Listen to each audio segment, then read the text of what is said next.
Hello प्यारे बच्चों, आप सभी का इस प्यारे से channel Rajput Maurya PCM classes में आप सभी का स्वागत है। आप सब कैसे हैं? हम आशा करेंगे कि आप सब ठीक होंगे। तो आज की क्लास में हम लोग कक्षा 12 की जो आपकी रसायन विज्ञान है, इसमें आपको जो पाठ 3 दे रखे हैं, विद्युत रसायन अर्थात इलेक्ट्रोकेमिस्ट्री, इस पाठ के अंतर्गत हम बहुत ही इम्पॉर्टेंट टॉपिक को हम पढ़ाने वाले हैं और आप भी पढ़ने वाले हैं। और हाँ, अगर इसी पाठ के अगर आप पिछले वीडियो अगर आप देखना चाहते हैं तो आप हमारे चैनल के प्लेलिस्ट के माध्यम से जाके आप देख सकते हैं। आपको पता ही है, इस चैनल पे पीसीएम विषयों की क्लासें करवाई जा रही हैं। यानी आपको मैथ पढ़ाया जाएगा, केमिस्ट्री पढ़ाई जाएगी, फिजिक्स पढ़ाई जाएगी। यानी इन तीनों विषयों की कंप्लीट क्लास आपको इस चैनल के ऊपर आपको मिलेगी। बस अगर आप नए छात्र हैं तो आपको क्या करना है, इस चैनल को आपको क्या करना है, सब्सक्राइब करना है, वीडियो को लाइक करना है और इसे अपने दोस्तों में ज़रूर शेयर करना है, उन्हें बताना है इस चैनल के बारे में। और अगर पुराने छात्र हैं तो वीडियो को लाइक करना है और चैनल को शेयर करने का जो भी नियम है वो आपको नहीं छोड़ना है। दिन प्रतिदिन आपको क्या करना है, इस चैनल को अपने हर एक उन दोस्तों में आपको शेयर करना है, उन्हें बताना है इस चैनल के बारे में जो पीसीएम विषयों की तैयारी करना चाहते हैं, और वो भी कंप्लीट। तो उन्हें आप ज़रूर बताइएगा, ठीक है। और आपको ये भी पता है कि मैं जो भी आपको क्लास में आपको प्रोवाइड करवाता हूँ उसमें क्या होगा, हर विषय जो भी में हम पढ़ाते हैं आपको कंप्लीट क्लास हम आपको देंगे। ये नहीं कि आपको टॉपिक छोड़ छोड़ पढ़ाया जाएगा, नहीं, ऐसा नहीं है। बस आपका काम केवल इतना है, आपको प्लेलिस्ट के माध्यम से हर एक वीडियो देखना है चैप्टर वाइज और शुरुआत करना है आपको शुरू से, ठीक है। अगर नहीं समझ में आ रहा, वीडियो को बैक करें, फिर से देखें, और मेरा ऐसा मानना है कि आपको समझ में आने लगेगा, ठीक है। तो जो भी विषय आप पढ़ना चाहें आप पढ़ सकते हैं इस चैनल से। और हाँ, जब भी वीडियो आप देखें तो वीडियो की क्वालिटी बढ़ा लें। इससे क्या होगा, हम स्क्रीन पर जो भी आपको लिख के समझाएंगे या नोट्स के माध्यम से आपको समझाएंगे वो आपको क्लीन दिखाई दे। और नोट्स मेरे साथ बनाते चलना है, वीडियो को क्या करना है, स्टेप बाय स्टेप में आपको देखना है। चलिए आज की क्लास की हम लोग शुरुआत करते हैं।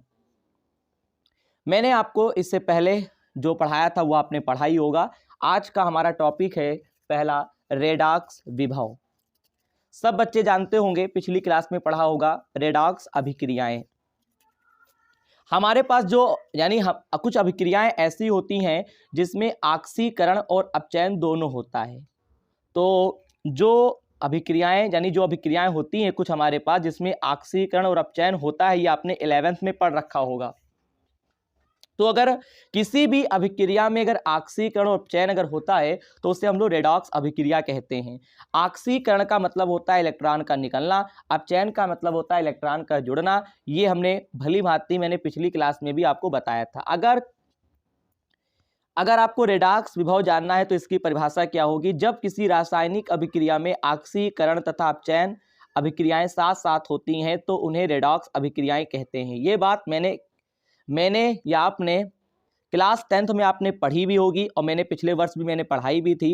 तो आप इतनी बात जानते हो कि रेडॉक्स अभिक्रियाएं कहते किसे। अब बात आती है इन अभिक्रियाओं के मध्य में, बेटा जो भी अभिक्रियाएं हो रही हैं इसमें जो विभव उत्पन्न होगा इसी को हम बोलते हैं रेडॉक्स विभव। बात खत्म हो गई, अब आपको याद भी हो गया होगा। रेडॉक्स विभव किसे कहते हैं, जब किसी रासायनिक अभिक्रिया में ऑक्सीकरण तथा अपचयन अभिक्रियाएं साथ साथ होती हैं तो उन्हें रेडॉक्स अभिक्रियाएं कहते हैं, तथा इन अभिक्रियाओं के मध्य जो भी विभव उत्पन्न होगा यानी उसे हम क्या कहेंगे, रेडॉक्स विभव कहेंगे। चलिए क्लास को आगे बढ़ाते हैं। विद्युत अपघटन, बात आती है विद्युत अपघटन कहते किसे हैं। तो सुनिएगा, विद्युत धारा के द्वारा किसी विद्युत अपघट्य को विघटित कर देने की क्रिया विद्युत अपघटन कहलाती है। और विद्युत अपघटन की जो क्रिया होती है विद्युत अपघटनी सेल में होती है। इस क्रिया में विद्युत ऊर्जा को रासायनिक ऊर्जा में परिवर्तित किया जाता है। मैंने आपको समझा रखा है कि विद्युत अपघटन होता क्या है। आपको पता है कि हमने एक बर्तन ले लिया है, ठीक है। इस बर्तन के अंदर मैंने NaCl का विलयन मैंने घोल रखा है। इसके अंदर क्या हुआ है कि मैंने 2 छड़ें ले ली हैं, ठीक है। आप कोई 2 छड़ ले लेंगे। अब इस छड़ में क्या हुआ, अलग अलग धातु के ले लेंगे, एक तरफ प्लस है एक तरफ माइनस है, और इसमें NaCl विद्युत अपघट्य जो पदार्थ है वो NaCl लिया गया है। अब हम इसमें क्या करेंगे, इसमें अलग से ये माइनस का तार है, ये प्लस का है, इसमें अलग से आपको क्या करना है, इलेक्ट्रिसिटी इसमें यानी करंट को प्रवाहित करना है। जैसे ही आप करंट को प्रवाहित करेंगे तो इसमें जो विद्युत अपघट्य घुला हुआ है NaCl वो क्या होगा, Na+Cl- में टूट जाएगा। वही लिखा गया यहाँ पे स्पष्ट रूप से कि विद्युत अपघटन में क्या होता है, इसमें विद्युत धारा को प्रवाहित किया जाता है। तो वही विद्युत धारा के द्वारा किसी विद्युत अपघट्य को मैं क्या करूंगा, विघटित कर दूंगा, वही उसे बोलते हैं विद्युत अपघटन। और विद्युत अपघटन की जो क्रिया होती है वो बेटा और बेटी ध्यान देंगे, विद्युत अपघटनी सेल में होती है। और इस क्रिया में क्या होता है कि विद्युत ऊर्जा को रासायनिक ऊर्जा में परिवर्तित किया जाता है, क्योंकि हम क्या कर रहे हैं, इस सेल में हम बाहर से विद्युत धारा को दे रहे हैं, इसका मतलब हुआ विद्युत ऊर्जा, और वो काहे में चेंज हो रहा है, रासायनिक ऊर्जा में। आई होप कि आपको विद्युत अपघटन आपको समझ में आ गया होगा। अब बात आती है विधि की, बात कर लेते हैं। बोर्ड एग्जाम में अगर आ जाएगा ना तो आपको पूरा लिख के आना है, एक भी नंबर टीचर आप नहीं काटेगा। अब केवल विद्युत अपघटन पूछ रहा है 2 नंबर में तो आपको उतना ही लिख देना है, वरना आपको पूरा क्रियाकलाप करना अगर बड़े नंबरों में आता है। तो चलिए विधि देख लेते हैं। जब किसी विद्युत अपघट्य, मैंने क्या बताया, विद्युत अपघट्य यहाँ पे क्या लिया गया है, NaCl के जलीय विलयन को किसी बर्तन में भरकर उसमें उपयुक्त इलेक्ट्रोड को डुबाया जाता है, जैसा कि मैंने बताया है। अब देखिएगा, जैसे ही डुबाते हैं, सुनिएगा, मैं फिगर भी आपको दिखा दूंगा। तथा सेल या बैटरी, आपको पता होना चाहिए सेल और बैटरी में क्या अंतर है। अगर कोई एक सेल है, देखो सिंपल सी बात है, अगर हमारे पास ओनली वन है, जैसे मैं आपको समझाता हूं, जैसे कि कुछ हमारे पास ऐसे उपकरण होते हैं जिसमें केवल सिंगल सेल लगता है, तो सिंगल को हम सेल बोलेंगे। अगर कोई सेल है मेरे पास, ठीक है, सिंपल, ठीक है, मैंने बना रखा है, तो इसे बोला जाएगा सेल। अब बैटरी किसे कहते हैं, जब एक से ज्यादा सेल होंगे, बात को जरा समझिएगा, एक से जब ज्यादा सेल होंगे उसे हम बैटरी बोलेंगे। ये बात अभी थोड़ी जान रखो, उसके बाद आगे हम बताएंगे, फिलहाल इतना। तो क्या हुआ कि मैंने NaCl का विलयन लिया, उसमें इलेक्ट्रोड को डुबा दिया गया। अब पता है क्या हुआ, अब इलेक्ट्रोड क्या, ये भी हम पढ़ा चुके हैं। सेल या बैटरी के द्वारा जैसे ही विद्युत धारा को अगर हम प्रवाहित करते हैं ना, तो बर्तन में निम्न क्रियाएं होती हैं जिन्हें कुल मिलाकर विद्युत अपघटन कहा जाता है। बस यही आपको विधि में लिख के आना है। अब बात आती है इसके रिएक्शन की, तो सुनिएगा। तो इसके नीचे आपको लिखना क्या है, आपने लिया है कौन सा पदार्थ, NaCl, ठीक है। देखिए यहाँ पे जो रिएक्शन लिखी वो पूरी कंप्लीट लिखी हुई है। अब आप कॉपी पे करेंगे कैसे, आपने विद्युत अपघट्य पदार्थ क्या लिया है, NaCl। अब ये मालूम है काहे में टूटा है, देखो NaCl जब लिया है तो ये Na+ और प्लस Cl- में टूटेगा, ये सब बच्चे जानते हैं। अभी अब आप इसमें 2 से गुणा मत करिए, आप केवल इतना याद रखिए कि NaCl है और gaps out Na+ plus Cl- हो गया। अब आगे की बात सुनिएगा। अब इसमें कैथोड पर 2 इलेक्ट्रोड हैं, तो एक इलेक्ट्रोड से इलेक्ट्रॉन निकलेगा और एक इलेक्ट्रोड पर इलेक्ट्रॉन जुड़ेगा। अगर इलेक्ट्रॉन निकलता है वो क्या हुआ, उस इलेक्ट्रोड पर ऑक्सीकरण हुआ, और जिस इलेक्ट्रोड पर इलेक्ट्रॉन जुड़ा है वहां पे अपचयन होगा। अब सुनिएगा, अब यहाँ पे क्या हुआ, मैंने Na+ को ले लिया, क्या ले लिया, Na+। अब यहाँ पे जब आप Na+ को लेते हो तो Na+ ले लिया। अब मुझे एक बात बताओ, ऐसे लिखना है, Na+ हमने ले लिया, ठीक है, बात क्लियर है। अब सुनिएगा, अब Na से क्या हुआ कि यहां से इलेक्ट्रॉन निकलेगा, तो बताओ एक बात बताओ पहले, ये Na+ मैंने केवल लिखा है, बेटा अभी 2 से ना मतलब रखो, कहानी कुछ ऐसी है कि आपको मजा आ जाएगा, 2 से नहीं मतलब है। तो Na+ है, ये बताओ इसको उदासीन करना है। भाई साहब जरा बात को गौर करें, सुनिएगा। जैसे मैं तुमसे कहूं प्लस का 5 है तो इसे 0 बनाना है तो माइनस का 5 लिखना पड़ेगा, 100 बात की एक बात है, अगर प्लस का 4 है तो मैं तुमसे कहूँ इसे उदासीन बनाना है, उदासीन का मतलब 0, तो क्या करोगे 4 करोगे। अगर प्लस में 4 दिया है तो आपको माइनस का 4 लिखना पड़ेगा। यार एक बात बताओ, अगर प्लस का 15 है तो कितना लिखना पड़ेगा, माइनस का 15। ये बात अगर तुमको समझ में आती है तो सुनिएगा कि यहाँ पे Na प्लस है, क्या मैंने लिया है रिएक्शन में कैथोड पर Na प्लस, ये बताओ इसको 0 करना है तो मुझे क्या होगा, इलेक्ट्रॉन को 1 लेना पड़ेगा, E माइनस लेना पड़ेगा। यहाँ तक की एकदम बात क्लियर है? हाँ जी बिल्कुल क्लियर है। तो वही हम आपसे कहना चाहते हैं मेरे बच्चे कि यहाँ पे 2 मत सोचो कि 2, यहाँ पे 2 हटा दो अभी फिलहाल के लिए। अब सुनिएगा, और जैसे ही तुम Na प्लस था कैथोड पर लिए हो और यहाँ पे तुमने इलेक्ट्रॉन माइनस में लिया, तो बेटा E माइनस क्या करेगा, इसको उदास यानी कि Na प्लस को क्या करेगा, उदासीन कर देगा। उदासीन करने के बाद अब Na के ऊपर कोई आयन नहीं रहेगा, यानी कि ये हमारा जो आएगा वो Na हो जाएगा, धातु मेटल बन गया। ठीक है, ये आपका कैथोड पर रिएक्शन हुआ है। अब 2 से गुणा क्यों करेंगे मैं भी आपको बताऊंगा। अब बताओ एनोड पर हम क्या लेंगे, एनोड का मतलब होता है Cl माइनस आपको लेना है। अभी आपको 2 से कोई मतलब नहीं, कोई बच्चा ध्यान नहीं देगा, 2 से कोई मतलब नहीं, ठीक है। अब बताओ Cl माइनस मैंने लिया, अब बताओ Cl माइनस इधर है, अब बताओ इधर ये माइनस में आयन है आपको दे रखा, तो इसका मतलब है कि दोनों ओर बैलेंस बराबर होना चाहिए, तो मुझे एक ई इलेक्ट्रॉन जोड़ना पड़ेगा। अब बताओ इधर Cl माइनस है, बेटा बात को जरा समझो, लेफ्ट साइड की ओर Cl माइनस में है और इधर क्या है E माइनस में है, तो दोनों बैलेंस बराबर हैं। अब ये बताओ कि इधर Cl माइनस है, इधर इलेक्ट्रॉन माइनस है, बैलेंस माइनस यानी आयन तो बराबर है, लेकिन यहाँ पे क्या हुआ, जो Cl था यहाँ पे क्लोरीन गैस बन जाएगी। कौन सी गैस बनेगी, क्लोरीन, वो मुक्त हो जाएगी। भैया क्लोरीन का तो कुछ ना कुछ गेम होगा, वो क्लोरीन गैस क्या हो गई, मुक्त हो गई बस। अब ये बताओ यहाँ पे Cl2 है, यहाँ पे Cl कितने हो गए, 2, और यहाँ पे Cl माइनस था केवल 1, तो इसमें हमको 2 से गुणा करना पड़ेगा। और अगर इसमें अब वही है, वही बेटा लास्ट में होके आता है कि हमको 2 से फिर गुणा, हमको क्योंकि इधर Cl2 जब गैस मुक्त हो रही तो 2 से हमें इसमें गुणा करनी पड़ेगी, और जब इसमें 2 से गुणा करोगे तो मुझे इलेक्ट्रॉन भी 2 ही से गुणा करना होगा, क्योंकि इधर 2 Cl आयन माइनस में होंगे तो इधर भी 2 E माइनस में होने चाहिए, 2 इलेक्ट्रॉन। बताओ अगर यहाँ पे इतना गुणा हुआ, अब जब यहाँ पे तुमने गुणा किया यानी Cl यहाँ पे कितने, 2, और जब यहाँ Cl 2 हो गए हैं तो हमको यहाँ पे जो शुरुआत में हमने NaCl और Na प्लस Cl माइनस लिखा था, इसमें भी हमको 2 से गुणा सब में करना पड़ेगा, क्योंकि 2Cl माइनस होगा, यहाँ पे 2Na प्लस होगा, यहाँ पे 2 से गुणा होगा, तभी तो बैलेंस बराबर होगा। आप समझ गए होंगे मेरे बच्चे, आप समझ गए होंगे। और कैथोड में भी क्या होगा, अगर यहाँ पे 2E यानी 2 इलेक्ट्रॉन आपने बैलेंस बराबर किया है, तो मुझे सोडियम में आयन में भी 2 से गुणा करना होगा, और यहाँ पे इलेक्ट्रॉन में भी 2 से गुणा करना पड़ेगा, और सोडियम में भी 2 से गुणा करना पड़ेगा, क्योंकि यहाँ पे 2 इलेक्ट्रॉन एक तरफ से निकल रहे हैं, एक तरफ 2 इलेक्ट्रॉन जुड़ रहे हैं। यही बेटा कैथोड और एनोड का मतलब होता है। अब बात आती है कुल रिएक्शन क्या होगी, सुनिएगा।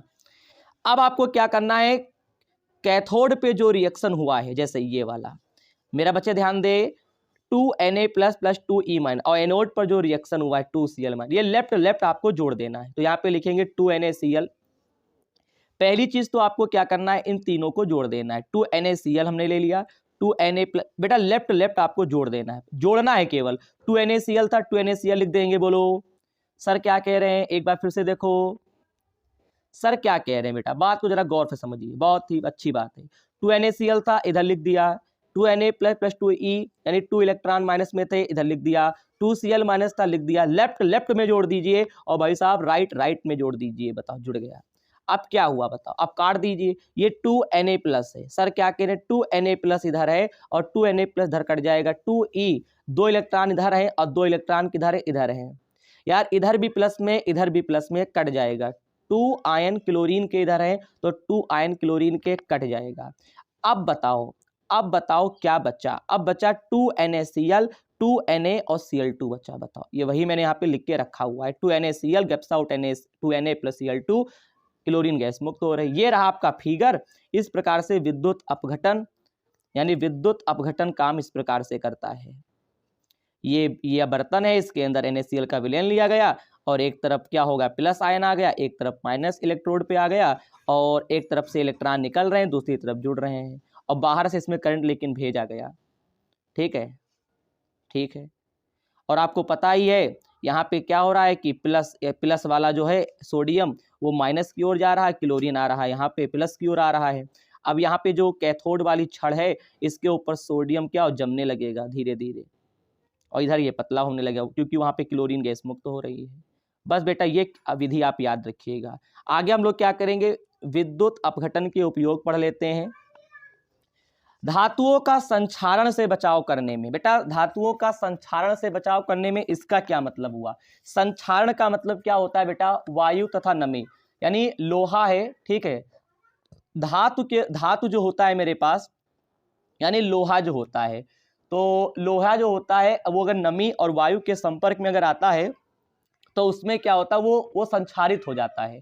बोलिए, यानी कि वो क्या होता है, उसका धातु जो होता है यानी वो धीरे धीरे नष्ट होने लगता है। यानी लोहा अगर वायु या नमी के संपर्क में आया तो वो क्या हो, धीरे धीरे वो नष्ट होने लगता है। ठीक है, इतनी बात आपको समझ में आ गई होगी। उसी को बोलते हैं संक्षारण।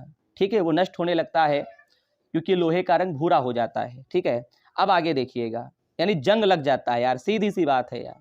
दूसरा क्या उपयोग है, तो अगर संक्षारण से अगर किसी भी लोहे में अगर संक्षारण हो गया है यानी जंग लग गया है तो उसको हम क्या कर सकते हैं, इस विधि के द्वारा उसे हम लोग बचा भी सकते हैं। और बचाने के लिए क्या करना होगा, उस लोहे की छड़ को जिसमें भी जंग लगी है तो आपको इस विलयन में डालना होगा। फिर वही क्रियाकलाप, बाहर से करंट को भेजना होगा अंदर, और फिर क्या होगा, जो जंग लगा जो लोहा होगा उसके ऊपर सोडियम की परत जम जाएगी तो यार ऑटोमेटिक सही हो जाएगा।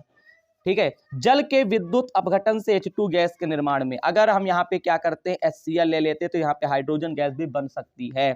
ठीक है, जल का अगर हम लोग विद्युत अपघटन कराएंगे, आपको पता ही है पानी कैसे बनता है। भैया पानी कैसे बनता है बताओ, भाई साहब बताओ पानी कैसे बनता है। H+ तथा OH- दोनों मिलकर क्या बनाते हैं, पानी। पानी कैसे बनता है, हाइड्रोजन आयन और हाइड्रोक्सिल आयन मिलकर पानी बनाते हैं। तो बताओ जल का अगर हम विद्युत अपघटन करते हैं तो H2 गैस बनेगा और वो क्या होगा, मुक्त होगा। बताइए, भारी जल D2O के निर्माण में अगर ये क्रियाकलाप अगर कंटिन्यू चलता रहा तो वहां पे कौन सा होगा, हैवी वाटर। वहां पे कौन सा हमारा पानी तैयार होगा, हैवी वाटर। याद रखिएगा कि हम लोग इसका उपयोग हैवी वाटर बनाने में भी करते हैं। विद्युत लेपन में, विद्युत लेपन का मतलब होता है कि बाहर से करंट को, बाहर से इलेक्ट्रिसिटी को यहाँ पे विद्युत अपघटन में यानी कि विलयन में प्रवाहित किया जा रहा है। किसी भी छड़ के ऊपर हम उसका लेप चढ़ा सकते हैं धातु का। कम क्रियाशील धातुओं जैसे बेटा आपका हो गया Ag हो गया, भाई साहब Ag हो गया, Pb हो गया, सिल्वर हो गया, लेड हो गया, Cu हो गया, इसके क्या होता है, शोधन में करते हैं। किसके करते हैं, शोधन में करते हैं। यहां तक की बात एकदम क्लियर है। तो आज की क्लास में हम लोगों ने क्या सीखा, रेडॉक्स विभव की परिभाषा सीखी है, विद्युत अपघटन की परिभाषा सीखी है, इसकी हम लोगों ने विधि और एनोड और कैथोड पर क्या रिएक्शन होता है, कुल रिएक्शन हम लोगों ने सीखा, और साथ ही में कुछ हम लोगों ने विद्युत अपघटन के उपयोग भी हम लोगों ने पढ़ लिए हैं। बताइए, तो आज की क्लास मेरी यहीं तक रहेगी। अंत में एक बार फिर से कहते हैं, अगर आज की क्लास अगर आपको अच्छी लगी हो तो चैनल को सब्सक्राइब, वीडियो को लाइक, और बेटा इस चैनल को अपने उन सभी दोस्तों में शेयर करिएगा जो भी बच्चे इस विषय को पढ़ना चाहते हैं, यानी फिजिक्स हो गया, केमिस्ट्री हो गया, मैथ। यकीन मानिए अगर आप क्लास 12th में हैं और आप मेरे चैनल से पढ़ाई करते हैं तो आपका जो रिजल्ट होगा वो 90+ से ऊपर जा सकता है। बस केवल क्या करना है कि पढ़ाई आपको पूरी ईमानदारी से करनी होगी। अगर कोई चीज़ समझ में नहीं आ रहा है तो आप मुझसे पूछ सकते हैं कमेंट के माध्यम से। वीडियो कैसा लगा आप इसके बारे में जरूर बताएंगे, मैं आपके कमेंट का इंतजार करूंगा। और हाँ, वीडियो को अपने दोस्तों में जरूर शेयर करिएगा, ठीक है। और हाँ, इसी पाठ 3 यानी विद्युत रसायन इलेक्ट्रोकेमिस्ट्री, इसमें अभी भी बहुत सारे और टॉपिक हैं। उन टॉपिकों को मैं आपको अगली वीडियो में समझाऊंगा। मिलते हैं अगली क्लास में। जय हिंद, जय भारत।